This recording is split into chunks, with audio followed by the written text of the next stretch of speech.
नबूवत के 10वें साल में 3 साल के बाद शेब अबी तालिब में महसूर हुए बनु हाशिम का सोशल बाइकॉट खत्म हुआ।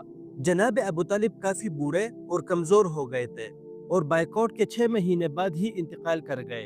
इंतकाल के वक्त नबी अकरम सल्लल्लाहु अलैहि वसल्लम ने अबू तालिब को कलमा पढ़ने की तलकीन की, क्योंकि इतने सपोर्ट और इतना अरसा ज़ेर कफालत रहने के बाद नबी अकरम सल्लल्लाहु अलैहि वसल्लम की बड़ी ख्वाहिश थी कि अबू तालिब एक बार कलमा पढ़ ले। लेकिन बदकिस्मती से अबू जहल उस वक्त वहां मौजूद था, जिसने अबू तालिब को ताना दिया कि मौत के डर से कलमा पढ़ोगे और अपनी कौम और दीन से मुंह फेर लोगे। तो आखिरी बात जो अबू तालिब ने लोगों से कही थी वो ये थी कि अब्दुल मुत्तलिब की मिल्लत पर।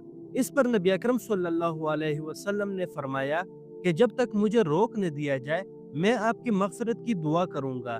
तो ये आयत नाजिल हुई।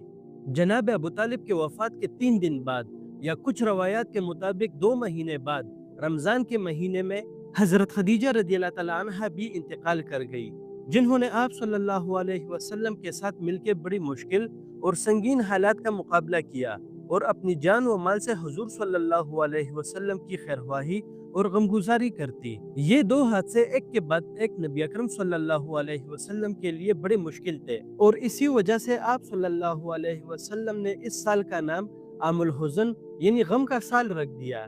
इसी साल नबूवत के 10वें साल में रसूलुल्लाह सल्लल्लाहु अलैहि वसल्लम ने हज़रत सौदा बिन्त ज़मआ रज़ियल्लाहु तआला अन्हा से शादी की, जो इब्तिदाई नबूवत में मुसलमान हुई और दूसरी हिजरत हबशा के मौके पर अपने पहले शोहर के साथ हिजरत भी की थी। हबशा से कुछ अरसा बाद वापस मक्का आई तो शोहर का इंतकाल हो गया। जब हजरत सौदा रज़ियल्लाहु तआला अन्हा की इद्दत खत्म हो गई तो रसूलुल्लाह सल्लल्लाहु अलैहि वसल्लम ने शादी का पैगाम पहुंचाया तो उन्होंने बखुशी कबूल किया।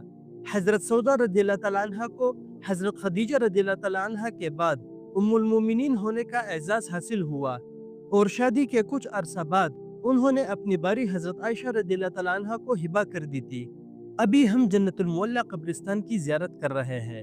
ये मक्का मुकर्रमा का कब्रिस्तान है और जन्नतुल बकी के बाद मुसलमानों के लिए ये दुनिया का सबसे अफजल तरीन कब्रिस्तान है। नबी अकरम सल्लल्लाहु अलैहि वसल्लम ने फरमाया कि मक्का मुकर्रमा का कब्रिस्तान बहुत अच्छा कब्रिस्तान है।